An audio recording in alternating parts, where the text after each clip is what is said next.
السلام علیکم ورحمۃ اللہ تعالی وبرکاتہ۔ مرکز اہل سنت جامعہ رضویہ منظر اسلام کے یوٹیوب چینل ہم سبق درس نظامی میں آپ کا خیر مقدم ہے۔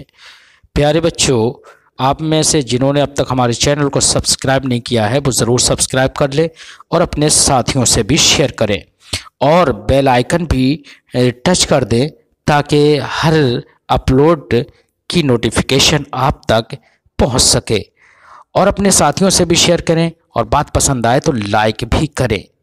اب آپ کو جامعہ رضویہ منظر اسلام کے ایک اہم اور ماہر استاذ حضرت مفتی محمد قمر صاحب آپ حضرات کے روبرو ہوں گے۔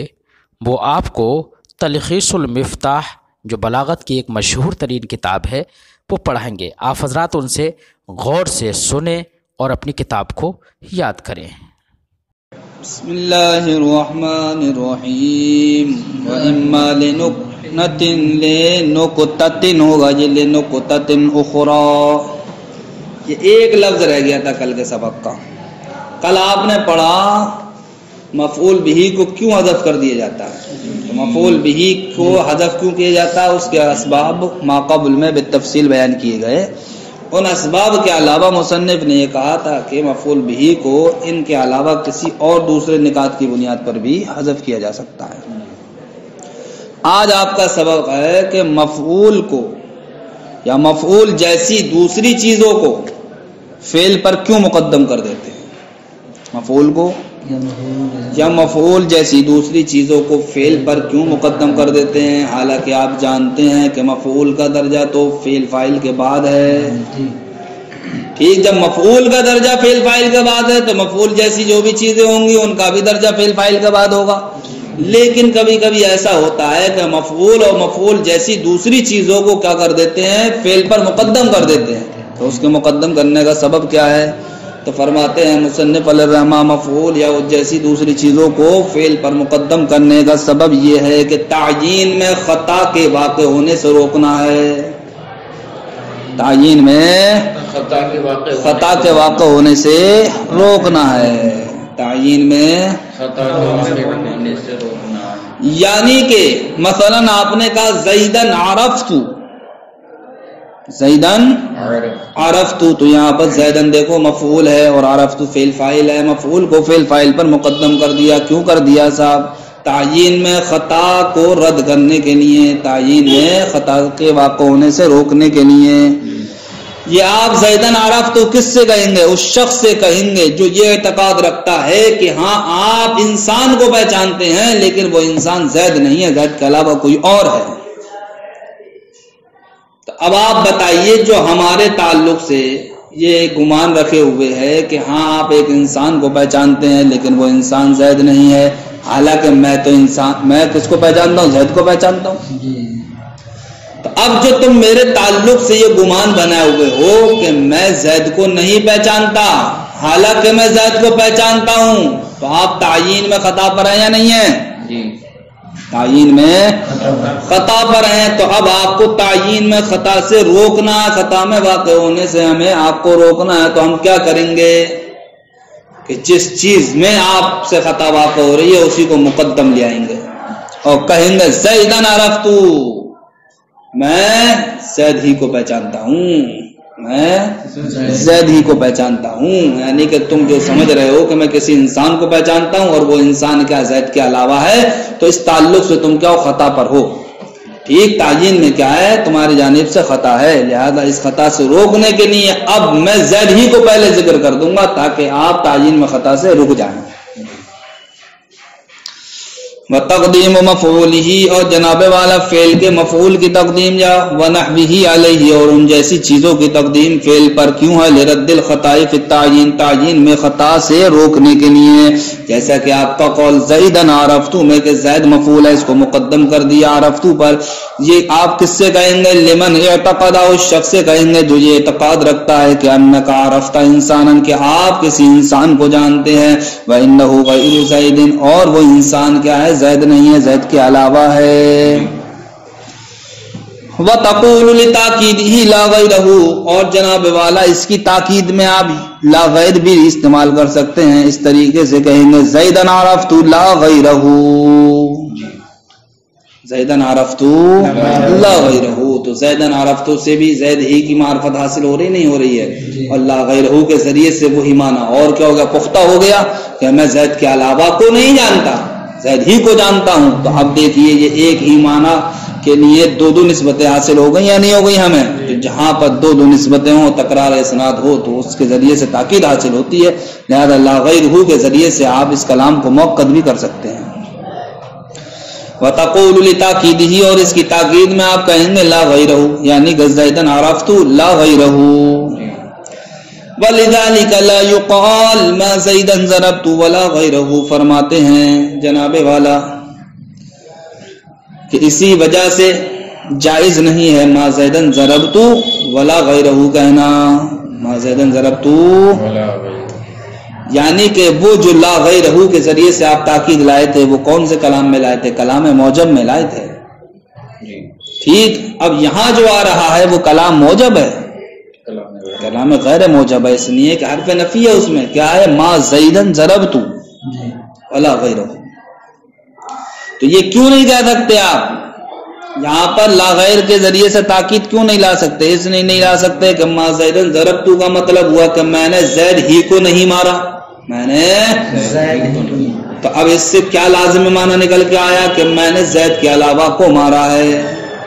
جی ارے میں نے زید ہی کو نہیں مارا، اس کا مطلب یہ مارا ہے تم نے، بس اس میں سے زید ہی کو نہیں مارا. اب اس کا مطلب یہی تو ہوا کہ میں نے زید ہی کو نہیں مارا لیکن زید کے علاوہ کو مارا، زید کے علاوہ کو مارا. اب آپ نے لا غیرہ کے ذریعے سے اس علاوہ کی بھی نفی کر دی. جی تو یہ ارتفاع نفی ذہن ہو گیا نہیں ہو گیا؟ ارے ما زیدن ضربتو کے ذریعے سے ثابت یہ ہوتا ہے لازمی طور پر کہ غیر پٹا ہے. اب لا غیرہ کے ذریعے سے آپ اس غیر کی بھی نفی کر رہے ہیں، سمجھ گئے؟ تو یہ ارتفاع نفی ذہن ہو گیا، اس لیے کہ ما زیدن ضربتو سے یہ بات ثابت ہوئی غیر پٹا ہے. ٹھیک، اب لا غیرہ کے ذریعے آپ نے اس غیر کی بھی کیا کر دی؟ نفی کر دی. تو اب آپ اولاً جس چیز کا ثبوت ہو رہا ہے یعنی غیر کے لیے ضربیت کا ثبوت ہو رہا ہے، اب لا غیر کے ذریعے سے آپ اس غیر کے لیے ضربیت کو کے ثبوت کو کیسے بدل رہے ہیں؟ سلب سے بدل رہے ہیں. ٹھیک، اس لیے آپ کا یہ کہنا لا غیرہ جائز نہیں ہے. کیوں؟ ما زیدن ضربتو کا مطلب ہوا کہ ضرب واقع ہوئی ہے لیکن وہ زید کے علاوہ پر واقع ہوئی ہے. اب لا غیرہ کے ذریعے آپ اس غیر کی بھی نفی کر رہے ہیں تو یہ ارتفاع نفی ذہن ہو جائے گا، ارتفاع نفی ذہن ہو جائے گا. اس لیے ولذالک اسی وجہ سے لا یقال نہیں کہا جائے گا ما زیدن ضربت ولا غیرہ ولا ما زیدن ضربت ولکن اکرمتہ. یہ بھی کہنا جائز نہیں ہے کیا کہ میں نے زید ہی کو نہیں مارا لیکن میں نے اس کی تعظیم کی. یہ جملہ بھی کہنا جائز نہیں. کیوں جائز نہیں؟ اس لیے جائز نہیں جناب والا کہ ما زیدن ضربت ولیکن اکرمتہ، یہ طرز کلام کا ہم کو یہ بتاتا ہے کہ یہاں پر جو ہمارا سامع ہے اس کو جو خطا ہے وہ تعیین مفعول میں نہیں بلکہ تعیین فعل میں ہے. تعیین فعل میں یعنی وہ یہی تو بتانا چاہتا ہے کہ میں نے زید کو مارا نہیں ہے لیکن میں نے زید کی تعظیم کی ہے.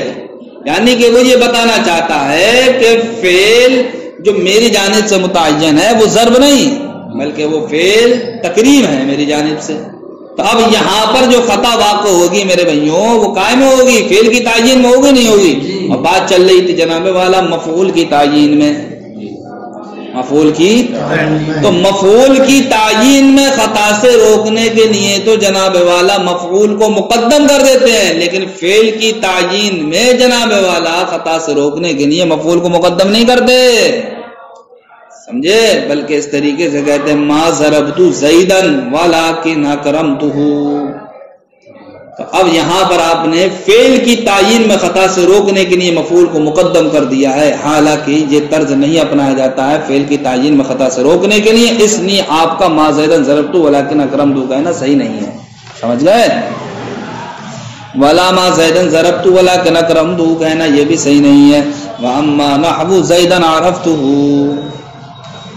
رہا یہ کہ ہمارا کہنا زیدن عرفتہ، زیدن عرفتہ، اب جناب والا ہم نے دیکھا کہ عرفہ فعل جب اپنی ضمیر میں عمل کر رہا ہے، ضمیر جو اس سے ملی ہوئی ہے، جب اس میں عمل کر رہا ہے تو اس کا مطلب یہ ہوا کہ زید میں عمل نہیں کر پا رہا ہے یہ، زید میں تو عمل جب کرتا نا، جب فعل عرفہ اپنی ضمیر میں عمل نہیں کرتا، لیکن جب یہ اپنی ضمیر میں عمل کر رہا ہے تو اس سے ہم کو پتہ چلا کہ زید اس سے پہلے جو منصوب ہے اس کا عامل کون ہے؟ اب اس کا عامل ہے کوئی نہ کوئی، اب یا تو عامل زید سے پہلے ہوگا مقدر یا زید کے بعد ہوگا۔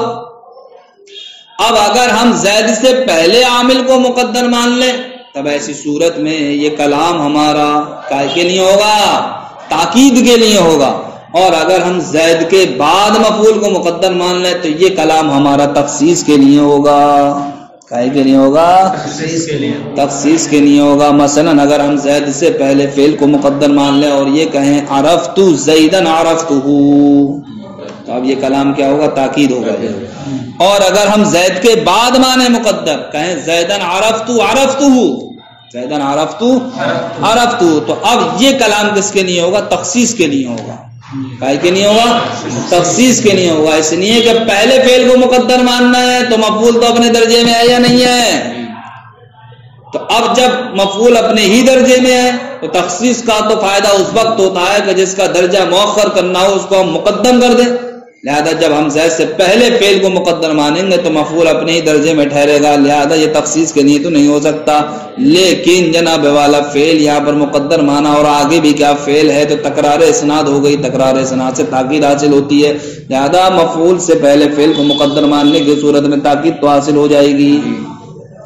لیکن جب ہم نے مفعول کے بعد فعل کو مؤخر مانا تب ایسی صورت میں جناب والا وہ تخصیص کے لیے ہوگا۔ کیوں؟ اس لیے کہ اب ہم یہ کہہ سکتے ہیں کہ یہاں پر مفعول مقدم ہے جس کا درجہ مؤخر ہونا ہے، اور جس کو مؤخر کرنا درجہ ہو اس کو ہم مقدم کر دیں تو یہ تخصیص کا فائدہ دیتا ہے۔ اس لیے جب ہم زید کے بعد جناب والا منصوب کے بعد فعل کو مقدر مانیں گے تب ایسی صورت میں وہ فعل کو مقدر ماننا کائے کے لیے ہوگا؟ تخصیص کے لیے ہوگا۔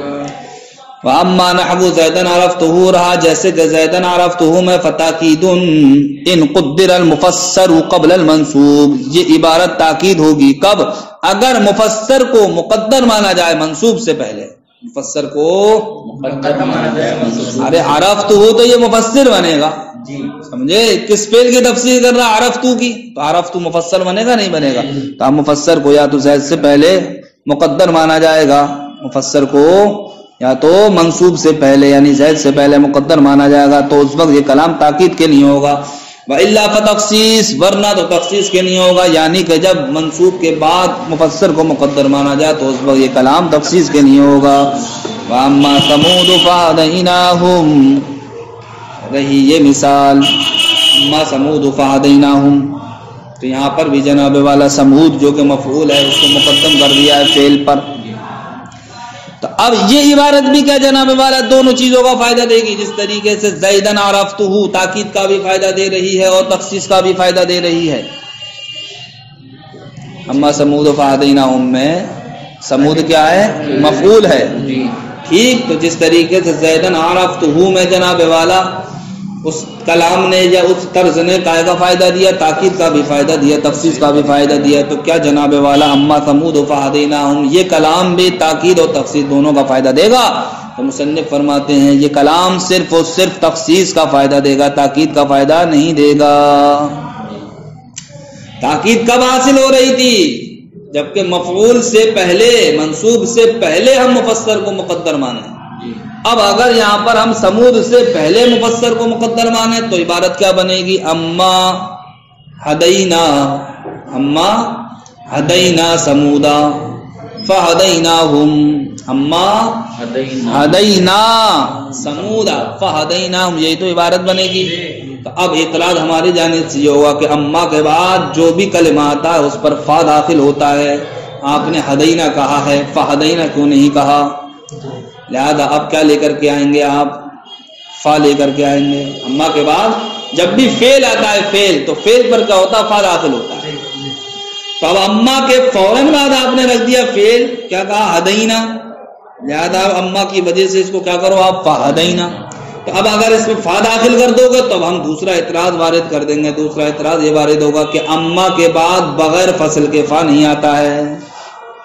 اما کے بعد بغیر فصل کے فا نہیں آتا ہے. فا لاؤ تو بھی آفت، نہ لاؤ تو بھی آفت. تو اب کیا کرا جائے؟ تو اب ڈائریکٹ یہ کہو کہ ہم فعل ہی نہیں لائیں گے اما کے بعد یہاں پر، بلکہ اب ہم ثبوت کے بعد فعل لے کر کے آئیں گے. تو اب مفعول کے بعد ہی تو لاؤ گے، مفعول سے پہلے تو تاکید کب حاصل ہوتی ہے آپ کو؟ جبکہ مفعول سے پہلے لاتے ہیں. مفعول سے پہلے لانے کا یہاں پر دروازہ ہی بند. اس لیے اما سمود فہدیناہم یہ تاکید کے لیے نہیں ہوگا، صرف اور صرف تخصیص ہی کے لیے ہوگا. کیوں؟ اس لیے کہ اس میں ہم فعل صرف اور صرف منصوب کے بعد ہی مقدر مان سکتے ہیں، اس سے پہلے نہیں. وَأَمَّا نَحْوُ رہا جیسے وَأَمَّا ثَمُودُ فَهَدَيْنَاهُمْ فَلَا يُفِيدُ إِلَّا التَّخْصِيص، تو یہ کلام صرف اور صرف تخصیص کا فائدہ دے گا، تاکید کا فائدہ نہیں دے گا.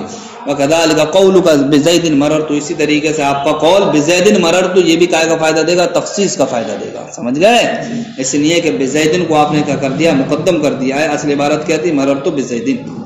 اور آپ جانتے ہیں کہ جس کا درجہ مؤخر ہونا ہو اس کو اگر ہم مقدم کر دیں تو وہ کائے کا فائدہ دیتا ہے؟ تخصیص کا. اس لیے بزیدن مررت یہ عبارت صرف کائے کا فائدہ دے گی؟ تخصیص کا. والتخصیص لازم للتقدیم غالباً، اب فرماتے ہیں مصنف علیہ الرحمہ کہ تخصیص اکثر و بیشتر تقدیم کے لیے لازم ہوتی ہے. کسی چیز کو اگر ہم مقدم کر دیں تو اس کو مقدم کرنے کی بنیاد پر ہمیں تخصیص کیا ہوگی؟ حاصل ہو جائے گی. ولہذا یقال، اسی وجہ سے کہا جاتا ہے ایاک نعبد و ایاک نستعین میں کہ ایاک کا کیا ہے؟ مفعول ہے، اور نعبد فعل فاعل ہے. تو مفعول کا درجہ کیا ہے؟ فعل فاعل کے بعد، لیکن یہاں پر مفعول کو پہلے رکھ دیا ہے. اور آپ جانتے ہیں کہ اکثر کسی شے کو مقدم کرنا یہ تخصیص کا فائدہ دیتا ہے. لہذا یہاں پر مفعول کو مقدم کرنے کی وجہ سے تخصیص کا معنی حاصل ہوگا. اب ایاک نعبد کا مطلب ہوگا کہ ہم عبادت کو تیرے ہی ساتھ خاص کرتے ہیں، خاص کرتے ہیں. وَإِيَّاكَ نَسْتَعِينُ، اور ہم مدد چاہنے کو تیرے سے ہی ساتھ خاص کرتے ہیں. تو ایاک نعبد و ایاک نستعین کا معنی ہوگا نخصک بالعبادت، ہم تجھ کو عبادت کے ساتھ خاص کرتے ہیں. بالاستعانت، اور مدد طلب کرنے کے ساتھ بھی تجھی کو خاص کرتے ہیں. وفی الی اللہ تحشرون میں یہاں پر بھی جناب والا کیا ہے؟ تخصیص کا فائدہ حاصل ہے ہمیں. قائم ہے الی اللہ تحشرون میں. اس کا مطلب کیا ہے؟ مطلب یہ ہے کہ اللہ ہی کی جانب ہمیں جمع ہونا ہے، اللہ کے علاوہ کی جانب جمع نہیں ہونا ہے. اللہ کی بارگاہ میں ہی جمع ہونا ہے، اس کے علاوہ جمع نہیں ہونا ہے.